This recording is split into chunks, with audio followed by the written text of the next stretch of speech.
Okay, let me tell you something powerful. Powerful! What I see in front of me right now, nowadays, I'm a big believer that what I'm seeing is just a hologram. That's all it is. And you might have heard this before, man. You might have heard this before where people say, oh, whatever you look at in the world is just a reflection of... But, you can actually see it. You can literally see it.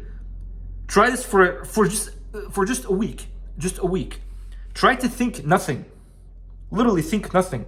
And the only thing that you can think of is how rich you are, how strong you are, how powerful you are. Just things like that. Just try it for a week. And then what you'll notice, and by the way, you'll have to have hyper awareness. They call this the 7 days diet or something, but it's not like the food diet, it's the mental diet. Mental diet. Where you try to think nothing, but then the only time you think is when you're adding positive thoughts into your mind. When you're only adding positive thoughts into your mind. And then you'll see it's if you're super hyper aware, and then you're actually aware that you're not trying to add any negative thoughts coming into your mind, you'll start to see something so profound. So profound. So for example, the very first time I tried doing this, right? Because this is very important to know. The very first time I tried doing this, I'm I'll only start to think positive thoughts, nothing negative. The very first thing that came to my mind is that, no, but you're lying to yourself. Because look, that negative thing is happening right now. And then if you start to get thoughts like these, understand that the shaitan is so powerful, bro. Shaitan, he's been studying humans for a long time. So he knows what kind of waswasa to add into your mind. And that's why I say try to think nothing, because even the thoughts that you have, all of it is just waswasa. It's just waswasa, whispers from the shaitan. So now when the shaitan comes to me and he's like, no, but you're everything on the outside, you look at this on the outside and it's negative. Look at your bank and it's negative. So then what's there to even think positive about? And when you start to get thoughts like these, understand it's just shaitan trying to get you out of the present moments. Because when you are in the present moments, and present moment just means thinking nothing, by the way.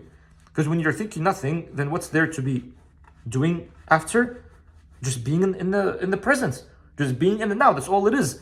So shaitan is basically trying to take your attention away from the present into things that are fake. Making you think that, oh look, your bank is negative. But when you actually look at your bank, even though you might think it's wait, but the present is saying that the bank is negative. But that has no effect on how you should be feeling inside. Because when you look at the bank and now you're thinking it's negative, and now you feel sad, the only reason why you're feeling sad is because you're associating negative balance with something to be sad about. Which means it's not even real. Which means that whole thing is not even real, because you're just coloring a scene with emotions. So how is that now? How is that now you're going to come and tell me that whole thing is real? And that's why it's I'm if you see an accident in front of you, who told you that that's bad? That's not even bad. That person, if he actually died, he probably died in the best time and place for him. So you don't even know. You don't even know. So you have no, your brain has no wisdom. So forget about your brain thinking that it has wisdom. The only time the wisdom is truly going to start coming to you is when you're in the present and you're thinking nothing. And you're thinking nothing. Some sister actually, I don't know why, some sisters usually they message me. They're I'm having troubles with my husband and blah, blah, blah. What should I do? And honestly, I'm I don't know. I'm not even a marriage counselor, so I don't even know what to do in that situation. But all I know is that there is one universal advice that you can give it to anybody, and then that advice is going to help them. And that advice is that if you just be connected to Allah, Allah is going to guide you to whatever best scenario is for you. Because Allah knows you more than I know you, right? So what I said to the sister, I was listen, sister, all you got to do is just be in the present. Make dua. Tell Allah, I'm struggling. Shaitan is hurting my life. Because that's what Prophet Ayub did. Shaitan is hurting my life. So please help me. And then keep your attention only on the now. So only on the now. Just be in the present. Constantly be in the present. And if you still don't know how to be in the present, when you focus on the breath, by the way, the moment you focus on the breath, you're back in the present. Because the breath is always in the present. But the issue is that when you focus on the breath, most of the time, you'll be back in past thoughts or future thoughts. You'll be thinking of sad things and scary things from the future. But just come back. You'll have to be doing this constantly. Every second, come back. Every second, come back. And then I'm just keep coming back. Keep being in the present. And you'll notice, you yourself, you will notice that somehow Allah is going to guide you to what's best for you without you even doing anything. And that's the whole idea. If anything, that's the whole idea of my channels. That's the entire big idea. You just leave it to Allah and you do nothing. You see why I call it effortless rizq? Like you think Maryam alayhi salam, when she was sitting under a tree, she was worried about where her rizq is going to be coming from. It was coming from in a place where she wasn't even expecting. And people would look at her, they would be like, what the heck? How is that even happening? You're doing nothing and it's just happening. Do you see what I mean? It's called effortless rizq. So even like, in order for you to truly be like that, just be in the present moment. That's all it is. And is it hard? Yeah, it's hard. Even Maryam herself, like what did Maryam think when she got the baby, when she got Prophet Jesus? She was like, I wish I was dead and nobody would even remember me. Like she was saying, I wish I was dead. So if you're feeling things like that, it's okay, bro. It's okay, sister. It's okay. But the most important thing is just to go back to Allah. Maryam alayhi salam, she went back to Allah. Otherwise, she wouldn't have been able to hold this baby and walk around on the street. Do you see what I mean? Like she was so scared of that. But yeah, she still went and did it. Which means that she was back with Allah. Now how did she go back to Allah? She came back in the presence. You know, what's so powerful? I was reading Shams Tabrizi, right?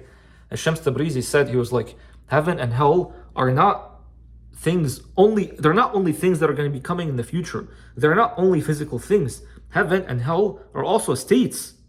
They're also states. So anytime you're stuck in the past, and anytime you're thinking, anytime you're not in the present moment, anytime you're grieving about the past, or you're just scared about the future, understand, in that moment, when you're feeling anger, when you're feeling grief, you're in hell. Understand that. Anytime you're in the present, and all you can, you're just being, you're having no thoughts, and then as a result, because you're having no thoughts, you're feeling ecstatic, you're feeling enlightenment, you're feeling peace, you're feeling love. In that moment, you're actually in heaven. And when I saw that, I was like, that's actually powerful. That's really powerful.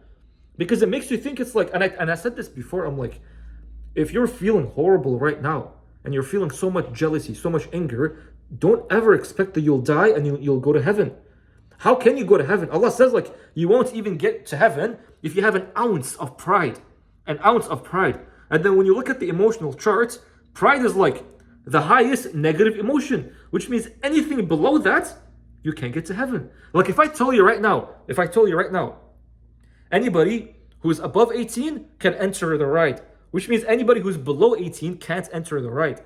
So anybody that has any emotion below pride, you can't enter heaven. Which means if you have anger, if you have jealousy, if you have fear, if you have sadness, if you have grief, if you have depression, if you have anxiety, all these negative emotions, if you're having that, you can't get to heaven. It's not my words. These are not my words. But Allah's trying to show you, it's like understand, Habibi. Getting to heaven is not just you're angry your whole life, you're negative to everybody your whole life, but you said La ilaha illallah, so now you're going to get to heaven. No, because you didn't feel La ilaha illallah. You didn't truly go through La ilaha illallah. So how do you expect to go to heaven? Just because you announce La ilaha illallah, now you're just like, I should be getting to heaven. Now, what are you talking about, bro? You never felt it. You never lived it. When you truly live it, when you truly live La ilaha illallah, you won't be sad. You won't be angry. You won't be jealous. And again, if some of you guys are going to come and tell me, but the Prophet Yaqub was sad. Some prophets were angry. Prophet Yunus got mad. Yeah, but what happened to them? These prophets were sent down. Listen, these prophets were sent down as prophets, as an example to show you.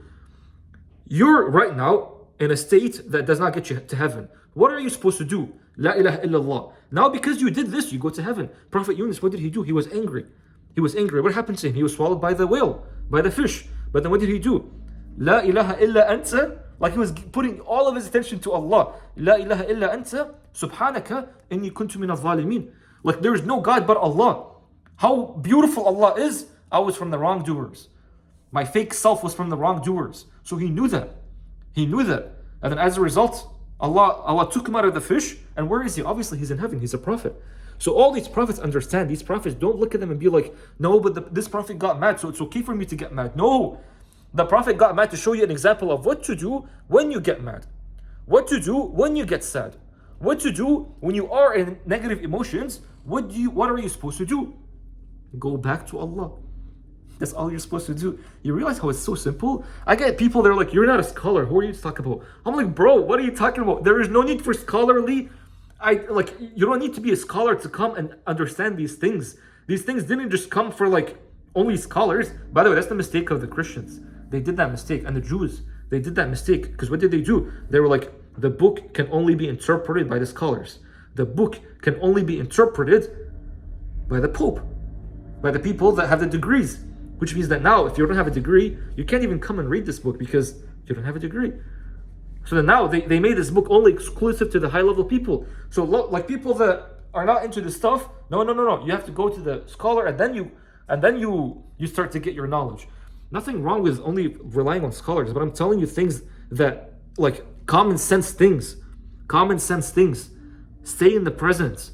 Stay in the present. This is why the 7-day mental diet. Stay in the present and just watch how much your life is going to change. These prophets came down as an example to show you how much you're capable of. Again, Prophet Yunus got angry. La ilaha illa anta subhanaka inni kuntu mina zalimin. Allah fixed it. Prophet Ayub got sick. What did he say? Allah, the shaitan touched me, but you're the best. Like, la ilaha illa anta. I don't think he said that. He just said you're the best. What happened? Allah helped him. Any prophet, you look at any of them, they went through hardship, they went back to Allah, they said words that brought them back to Allah, and now Allah helped them. Even Prophet Adam, he was sent down, put back his attention back on Allah, Allah helped him. All of them, bro. All of them. Which is beautiful.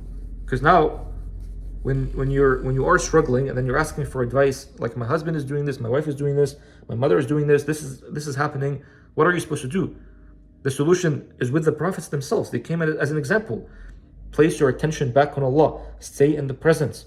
Go above the negative emotions. Be above the negative emotions.